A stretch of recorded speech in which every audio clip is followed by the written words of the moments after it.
जिसकी सोच में आत्मविश्वास की महक है, जिसके इरादों में हौसले की मिठास है और जिसकी नीयत में सच्चाई का स्वाद है, उसकी पूरी जिंदगी एक महकता हुआ गुलाब है। नमस्ते एवरीवन, मैं तेजस्वी गुप्ता कक्षा 7वीं गंगा की छात्रा आप सभी का इस प्रार्थना सभा में हार्दिक स्वागत करती हूँ। हम किसी भी कार्य या दिन की शुरुआत करने से पहले ईश्वर की वंदना कर उनका आशीर्वाद लेते हैं। तो आइए हम इस प्रार्थना सभा की शुरुआत शंखनाद से करते हैं। नमस्ते।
Thanks to the music department. तो जैसा कि आप जानते हैं कि एक सकारात्मक सोच से ही एक सकारात्मक विचार उत्पन्न होता है, तो इसी के साथ मैं अपने मित्र पार्थ को सुविचार के लिए आमंत्रित करती हूँ। थैंक यू तेजस्वी। आज का सुविचार: प्रत्येक परिस्थिति में संयम बनाए रखना ही सफलता का मूल मंत्र है। अर्थात हम जब भी कोई कार्य करते हैं, कभी सफलता तो कभी असफलता प्राप्त होती है। असफलता प्राप्त करने वाला व्यक्ति हताश व निराश हो जाता है तथा उसे आगे बढ़ने के सारे रास्ते बंद नजर आते हैं। वहीं दूसरी तरफ असफल होने पर व्यक्ति धैर्य रखता है, पुनः प्रयास करता है, वह निश्चित ही सफल होता है। अतः हमें प्रत्येक परिस्थिति में धैर्य रखना चाहिए। धन्यवाद। आप सभी का दिन शुभ हो। धन्यवाद पार्थ, अति उत्तम। Now over to Gidansh. एक गौरव ये भी है कि हर किसी के पास एक दो से ज्यादा घड़ियां हैं, बस वक्त किसी के पास नहीं है। हर किसी के मोबाइल में, टैब में, लैपटॉप में, कंप्यूटर में, हर कमरे की दीवार पर, हर चौक और चौराहे पर घड़ियां ही घड़ियां हैं। बस 2 घड़ी रुककर किसी के साथ खुशी मनाने या दुख बांटने का समय ही नहीं है। तो आइए आज हमारे इस थॉट बोर्ड के विषय पर हमारी कक्षा अध्यापिका श्रीमती पारुल अरोड़ा आज हमारा मार्गदर्शन करेंगी। धन्यवाद गीतांश।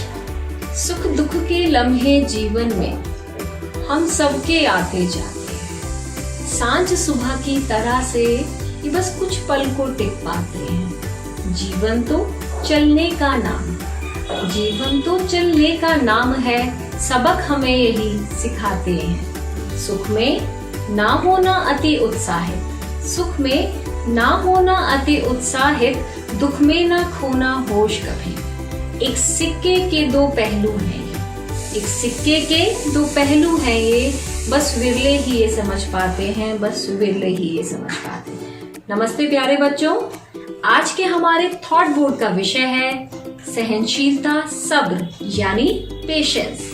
तो बच्चों, इन पंक्तियों के माध्यम से हमने जाना या यह सबक लिया कि आमतौर पर मनुष्य थोड़ी सी खुशी पाकर खुशी से झूमने लगता है, उत्साहित हो जाता है, परंतु थोड़ा सा ही दुख आने पर, तकलीफ आने पर वह निराश या हताश हो जाता है। जिस प्रकार एक अंधेरी रात के बाद उम्मीद का एक नया सवेरा जन्म लेता है, उसी प्रकार हमारे यह जो बुरे दिन हैं या हमारा यह जो कठिन समय है वह बीत जाएगा और हम सब फिर से एक सामान्य जीवन जिएंगे और मिलकर खुशियां मनाएंगे।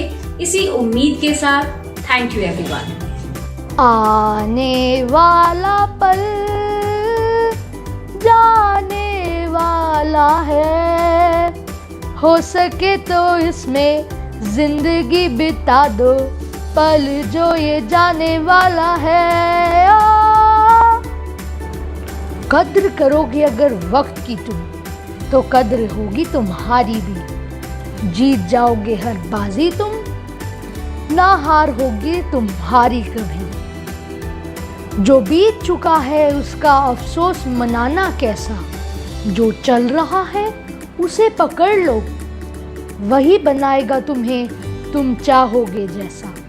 अब मेरे साथी अपने संवाद कन्वर्सेशन के माध्यम से आप सभी को समय का महत्व यानी इम्पोर्टेंस ऑफ टाइम के विषय पर कुछ बताना चाहेंगे। हेलो वर्णिका, कैसी हो तुम? रंजित, मैं ठीक हूँ, तुम बताओ तुम कैसे हो? वर्णिका, मैं बिल्कुल ठीक हूँ, पर तुम्हें पता है मुझे आज बहुत टेंशन हो रही है। क्यों, क्या हुआ? मैंने तो बिल्कुल सीरियसली पढ़ाई नहीं की है वर्णिका, और फ्रैक्शन टॉपिक मैथ्स का तो बिल्कुल ही क्लियर नहीं है मेरा। फ्रैक्शंस? रंजित, वो तो मैम ने बहुत अच्छे से समझाया था। यस वर्णिका, वो एक्चुअली ना जब मैम ऑनलाइन क्लासेस ले रही होती थी ना, या तो मैं माइक म्यूट करके सो जाता था और या कभी गेम्स खेलने लग जाता था। जब मैम मेरा नाम लेती थी सिर्फ तभी मैं रिस्पॉन्ड करता था। रंजित, मुझे तुमसे ये उम्मीद नहीं थी तुम ऐसा करोगे। पढ़ाई चाहे ऑनलाइन हो या ऑफलाइन हो, पढ़ाई तो पढ़ाई होती है ना, और साल भी तो तुम्हारा ही खराब हो रहा है। अगर आज हम कुछ टॉपिक सीरियसली नहीं करते हैं तो फ्यूचर में उन्हें समझने में बहुत प्रॉब्लम आती है। और क्या तुम देख नहीं रहे कि हमारे स्कूल टीचर्स और मैनेजमेंट कितनी मेहनत कर रहे हैं हमें पढ़ाने के लिए। रचित, तुम्हें ऐसा बिल्कुल नहीं करना चाहिए था। हाँ वर्णिका, मैं समझता हूँ, और अब मुझे डर भी बहुत लग रहा है मैं कैसे ये टॉपिक्स क्लियर करूँगा। सॉरी वर्णिका, अब से मैं ऐसा कभी नहीं करूँगा और सीरियस होकर पढ़ाई करूँगा। Very good. अच्छा, अब तो ये टॉपिक अच्छे से समझा दो। क्या मैं तुम्हारे घर पढ़ने आ जाऊँ? हाँ हाँ, क्यों नहीं, मैंने कब मना किया है। मैं तो बस ये चाहती हूँ कि मेरा दोस्त पढ़ाई से कभी दूर ना भागे। पढ़ाई चाहे किसी भी तरीके से हो, पढ़ाई तो पढ़ाई होती है और उसको करना हमारा फर्ज होता है। गेम्स के टाइम पे गेम्स और पढ़ाई के टाइम पे पढ़ाई। जब हम ऐसा करेंगे तभी हम अपने फ्यूचर के लिए तैयार हो पाएंगे। Okay, thank you so much Varnika, आगे से मैं ऐसा ही करूँगा। Bye. Thank you, Rachit and Varnika. Now, on the behalf of all our respective teachers, I would like to call Venus ma'am and she will share a few words with us. Namaste everyone. I'm Venus, your biology educator. On behalf of all the educators, I would like to extend my warmest wishes to you on the beginning of the second academic term. First of all, I would like to congratulate those who scored well in their first term. Students, in life we have to face many challenges. And this year started with the challenge of online teaching and learning. As an educator, I feel we have learned a lot and are now in a position to impart education using technology as a tool. Students, we Wisdomites accepted and successfully completed the challenge of online teaching and learning. Next challenge was there of examination. We left no stone unturned to conduct practical and fair examination. As you all know, we conducted vivas, reading assessment, listening skills, objective and subjective paper, and even practical exams in subjects like painting and physical education. Most of you have given your exam using fair means, keeping the virtue being taught in mind. But we are really concerned about those who didn't give their exam keeping the virtue of wisdom in mind. Students, as you sit down to give your exam, it's your responsibility to do everything by your own. In wisdom, one of our core beliefs for academic success is determination, hard work, consistent effort, and honesty. And all of these is only possible within a firm but fair code of self-discipline. We are proud of our students. We put you in the center of everything we do. We are always there to help and guide you. Students, you are the backbone of the school. As a student, you have some duties and responsibilities, and your first and foremost duty is to seek knowledge. Go deeper in search of knowledge and enjoy learning. Students, half of an year is past, but another half is still in your hands. Before the starting of the second term, make a promise to yourself to be more honest, more disciplined, and more hardworking. Wishing you all a successful term ahead. Keep learning, enjoy learning. Thank you. वाह, बहुत खूब, मजा ही आ गया. Technology cannot replace greater teachers, but technology in the hands of great teachers can be transformational. Our teachers proved this. Thank you to all our teachers. अब मैं जन्म दिवस की शुभकामनाएं देने के लिए गुरलीन को बुलाना चाहूँगा. Namaste everyone. Birthdays of this week are October 9, Amisha 9th Kid, Divyansh 12th Arabi. October 10, Avni 8th Kid, Kartike 12th Standard Kid, Ishan 8th Saraswati, Ayush 9th Indus. October 11, Haran 6th Yamuna, Rhythm 8th Kansas, Rhythm 8th Indus, Ishika 9th Saraswati, Abir 9th Yamuna, Nehar 10th Yamuna, October 12th, Ananya 7th Yamuna, Parnika 12th Chanakya, October 13th, Anya 12th Kautilya. धन्यवाद गुरलीन। अंत में आप सभी से अनुरोध है कि राष्ट्रगान के लिए आप सभी अपने अपने स्थान पर खड़े हो जाएं।